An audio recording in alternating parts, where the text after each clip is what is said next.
రాష్ట్ర రాజకీయాల్లో జూబ్లీహిల్స్ ఉప ఎన్నిక కీలకంగా మారబోతుంది. ఇప్పటికే కాంగ్రెస్ పార్టీ అభ్యర్థిగా నవీన్ కుమార్ యాదవ్ని కూడా ప్రకటించారు. సో అధిష్టానం ఇప్పటికే కొన్ని సంకేతాలు ఇచ్చింది. టికెట్ ఎవరికి వచ్చినా కూడా పార్టీ నేతలంతా కలిసి పనిచేయాలని. టికెట్ రాని వాళ్ళు కొంత అసంతృప్తి ఉన్నట్లుగా కూడా తెలుస్తుంది. దీనిపైన జూబ్లీహిల్స్ ఉప ఎన్నికలో కాంగ్రెస్ పార్టీ ఎలా ముందుకు పోతుందో తెలుసుకుందాం. రాజ్యసభ ఎంపీ అనిల్ కుమార్ యాదవ్ ఉన్నారు, ఒకసారి మాట్లాడదాం. అన్న, ఎట్లా ముందుకు వెళ్ళబోతున్నారు? జూబ్లీహిల్స్ ఉప ఎన్నికలో కాంగ్రెస్ పార్టీ విజయం కోసం ఎలా? ఆల్రెడీ కాంగ్రెస్ పార్టీ తరఫున 2 నెలల నుంచి జూబ్లీస్ సంబంధించిన అనేక యాక్టివిటీస్ అక్కడ జరుగుతున్నాయి. ఆల్రెడీ పార్టీ తరఫున మా ముఖ్యమంత్రి గారు చాలామందిని అక్కడ ఇన్ఛార్జ్గా కూడా ఇవ్వడం జరిగింది. బూత్ స్థాయిలో కూడా వర్క్ ఆల్రెడీ స్టార్ట్ అయిపోయింది. బూత్ లెవెల్ వర్క్ కూడా కంప్లీట్ అయిపోయింది. దాంతోపాటు జూబ్లీస్ సంబంధించిన డెవలప్మెంట్ విషయాల గురించి పెద్దలు వివేక్ అన్న గారిని కావచ్చు, పున్నమన్న గారిని కావచ్చు, తుమ్మల గారిని కావచ్చు, గతంలోనే అక్కడ ఇన్ఛార్జ్ చేసి ఏమేమి డెవలప్మెంట్స్ పనులు ఉన్నాయో దాన్ని కూడా దృష్టి పెట్టి ఇమీడియట్లీ డెవలప్మెంట్ శాంక్షన్స్ కూడా చేసి దాదాపు నాకు తెలిసి ఒక 200 కోట్లతో ఈ 3 నెలల జూబ్లీస్లో వర్క్ స్టార్ట్ చేసినాం. ఇది కాకుండా కూడా కాంగ్రెస్ పార్టీ తరఫున కార్యకర్తలు అందరూ కూడా చాలా ఉత్సాహంగా, చాలా ఎనర్జెటిక్గా వాళ్ళందరూ కూడా పనిచేయడానికి సిద్ధంగా ఉన్నారు. ఎందుకంటే అది ఫస్ట్ నుంచి కూడా జూబ్లీస్ అనేది కాంగ్రెస్ సీట్. అది సరే, కొన్ని లాస్ట్ టైం కూడా కొద్ది మార్జిన్తో ఓడిపోవడం జరిగింది. ఈసారి దానికి 100% గెలిచి కాంగ్రెస్ పార్టీ ఇంకొక సీటు హైదరాబాద్ నగరంలో పెంచుకుంటాం. టికెట్ రాని నేతలు కాంగ్రెస్ పార్టీలో అసంతృప్తిగా ఉన్నారన్నట్టు తెలుస్తోంది. మీ కుటుంబం నుంచి కూడా మీ ఫాదర్ అంజన్ కుమార్ యాదవ్ కూడా టికెట్ ఆశించిన పరిస్థితి. మరి దీనిపైన ఏం చెప్తారు?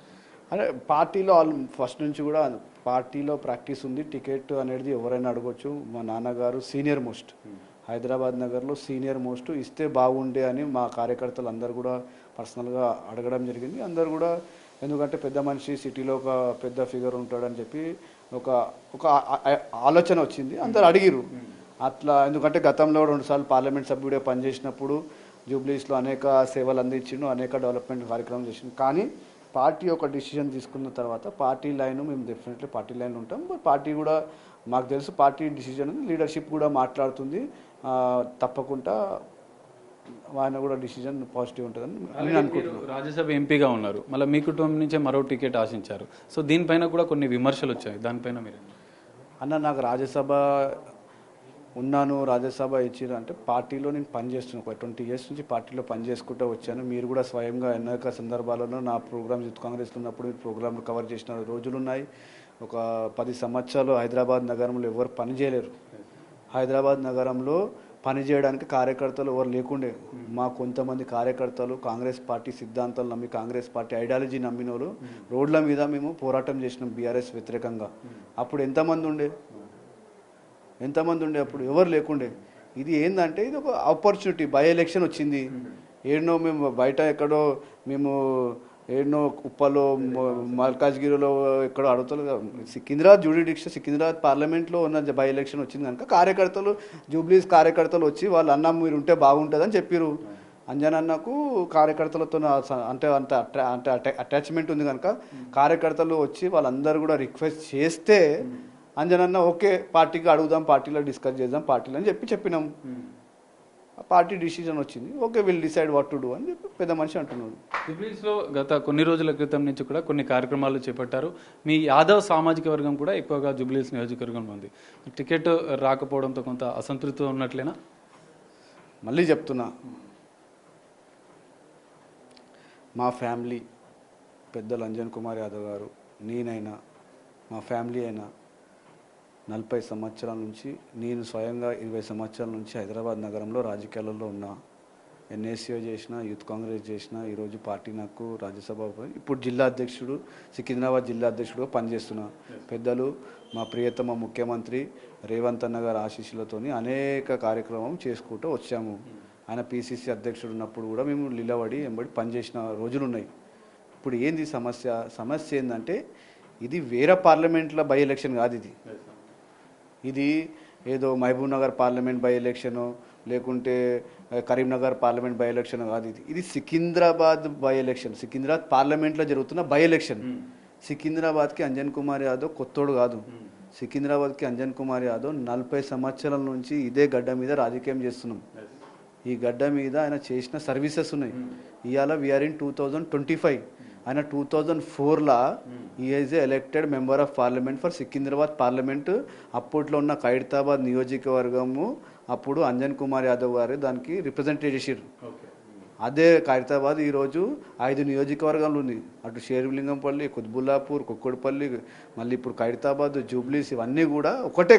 పి జనార్దన్ రెడ్డి గారు చేసిన రిప్రజెంటేషన్కి అంజన్ కుమార్ యాదవ్ గారు కూడా అప్పట్లో ఖైరతాబాద్ నియోజకవర్గం రిప్రజెంట్ చేసిర్రు. ఆయన చేసినప్పుడు అప్పుడున్న దాంట్లో దాదాపు 45 నుంచి 50 వేల ఓట్లు ఆ నియోజకవర్గంలో అంజన్ కుమార్ యాదవ్ గారికి వచ్చినాయి.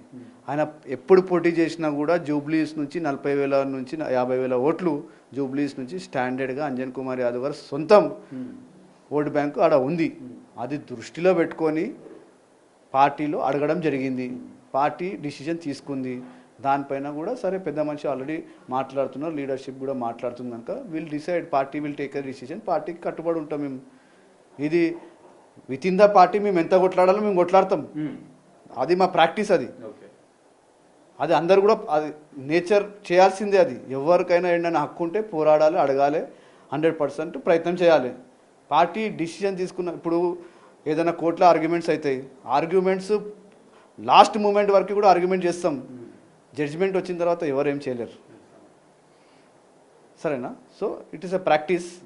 అందరికీ కూడా కార్యకర్తలు అందరు సరే మాకున్న పర్సనల్ క్యాడర్ ఉంది జూబ్లీస్లో, అందరూ వందలాది మంది పర్సనల్గా ఫోన్లు చేస్తున్నారు, మాట్లాడుతున్నారు. వాళ్ళందరితో కూడా పర్సనల్గా మాట్లాడి కమ్యూనికేట్ చేస్తున్నాం. పార్టీ లైన్ తీసుకోవాల్సి వస్తుంది, పార్టీలో మాట్లాడతాం. ఒక మీటింగ్ పెట్టి కూడా మేము డిస్కస్ చేస్తాం. ఇక్కడ అంజన్ కుమార్ యాదవ్ కష్టకాలంలో నేను పార్టీ కోసం నిలబడ్డా, మీరు చెప్పినట్లు 40 ఏళ్ళు పార్టీ కోసం పనిచేసిన అని చెప్పారు. ఇప్పుడు అదే మీ సామాజిక వర్గానికి చెందిన నవీన్ యాదవ్కి టికెట్ ఇచ్చారు. సో మీరు మద్దతు మీ కుటుంబం నుంచి వారికి ఉంటుందా? పార్టీ గెలుపు కోసం మీరు ఎట్లా సిద్ధమవుతున్నారు? మీరు ఒక లాజిక్ మర్చిపోతారు ఇక్కడ. నవీన్ యాదవ్ కావచ్చు, XYZ ఎవరైనా కావచ్చు, ఎవరికి మేము వ్యతిరేకిస్తలేము. మేమేమంటున్నాము, we're asking within the party. మేము నవీన్కి ఎందుకు ఇచ్చినాము, XYZ ఎందుకు ఇచ్చినా కాదు. అవర్ మెరిట్స్ ఆర్ దిస్, ఈ మెరిట్లో మేము ఎలిజిబుల్ ఉన్నామని అడగడం జరిగింది.